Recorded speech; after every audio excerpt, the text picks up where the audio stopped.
need some competition out here. Come on. The other they have to do that. Our people don't.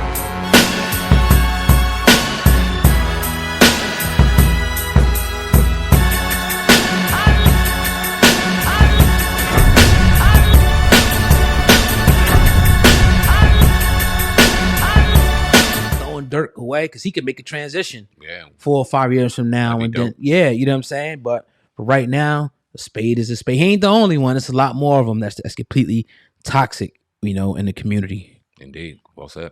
Let's talk about 50 Cent and Oprah, man. 50 Cent, you know, called out Oprah and Tyler Perry on behalf of Monique. You know, pretty much he came out and said, "I'm sure Oprah and Tyler would not want to continue to allow their influence to damage at Monique career, and that has gone on for way too long. So now will be a great time to apologize because I'm going to pick her or put her back on."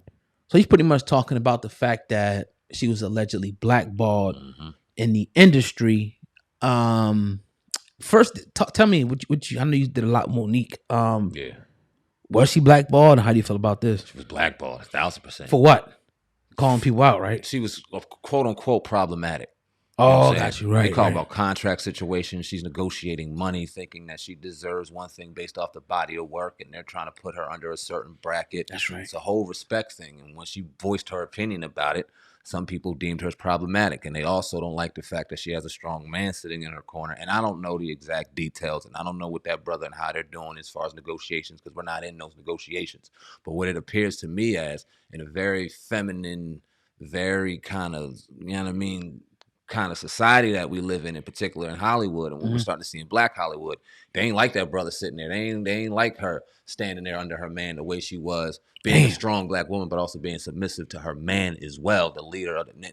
They ain't like all that shit, and they came as a united front, in my opinion, from what I saw, and that kind of deemed as a problem. They don't like that shit in Hollywood, so they said, "Nah, we're gonna brush Monique under the rug because there's 40 Moniques. We got this person or that person, which ain't true, but this is what they think like." Right. So for 50 to come out and to do it, well, hold on, we'll leave that at that. But do I think she's blackballed, and do I think that they have a particular agenda to keep her out of certain things? Absolutely, man, and it works, especially when you're talking about major players like Oprah, you know, Tyler Perry. They both got, you know, the chance to maybe not put her on different opportunities, but to definitely stop different things because they got a lot of relationships with a lot of different people in the industry. And I think it's sad, man, when you see stuff like this, but you got to remember, it seems like to me that Hollywood and a lot of these, you know, different entities and industries don't want outspoken, strong, particularly Black people in them. They kind of want like a pushover type of person, a person that's going to take whatever, go whatever, you know, just do what it takes just to get along and continue to move through and get those checks. Just like when we see the people, you know, putting the dresses on and then, you know, doing all type of other compromising thing. I think it's the type of thing that goes on or what's going on with Monique. Like, how dare you sit up here and demand this? How dare you say this? How dare you call this person out? How dare you do that? So we ain't gonna deal with you. We're not gonna deal with you. We also want to cut off your opportunities. And it happens like when you see, like, I don't know who was saying this, I forgot, but they were saying it's more so like hate. When, you know, people try to blackball you, like they don't want to mention you. You know what I'm saying? Right. They don't want to mention you. They don't want to bring you up. They don't want to give you the credit for different things. You know what I'm saying? And I love, though, how 50 Cent is kind of going with the underdog in the situation because he's powerful. 50 Cent is, you know, he got the power to put her on something and kind of get her, you know, just him speaking, I think, because who else is speaking up for Monique? I haven't heard. Who else have you heard speak up for Monique but 50 Cent? Not publicly the way on his level. Right. Nobody. You know what I'm saying? If we missed it, let us know. But that's huge, man. And you got your people in the industry who don't give a damn. And I like that because over here, we don't give a damn. It's not a relationship, you know, that we worried about messing up or anything like that to get the truth out and to be real about a situation. Now, there's certain times, some dude asked, he was like, how come y'all ain't asked Dame Dash? And this is a little off the topic. How come you ain't asked Dame Dash about going on Adam 22? And I kind of, in the comments, and I'm like, you know, the thing is, sometimes you got to just use discretion. And sometimes it ain't always about, you know, that particular battle when you're in a war. Okay, would it have been beneficial for us to ask him about running on there? Probably not in that situation. We just wasn't feeling that in that situation. Now, would it be the time where we would ask him? Probably. But if I'm not mistaken, we done videos on it. Yeah. You know what I mean? And spoke out, you know, about that. But yeah, this blackballing thing, it definitely can be real, especially when you're relying on, you know, these people to get opportunities. Like you want to go to this and you want to go to that. It's hard. And even if you set up your own independent situation, you know, people can still hate on you and still try to block you from situations. Shit, we had people, you know, and like we never talk about it, but we help people get whole podcast deals and shit off the strength of our work. And I was just from like calling back and thinking about it, like, damn, like you helped them set up their whole shit and push their whole shit out. And then it's like, you know, we just getting kind of left by the wayside. But we ain't complaining. We just let you know how it goes.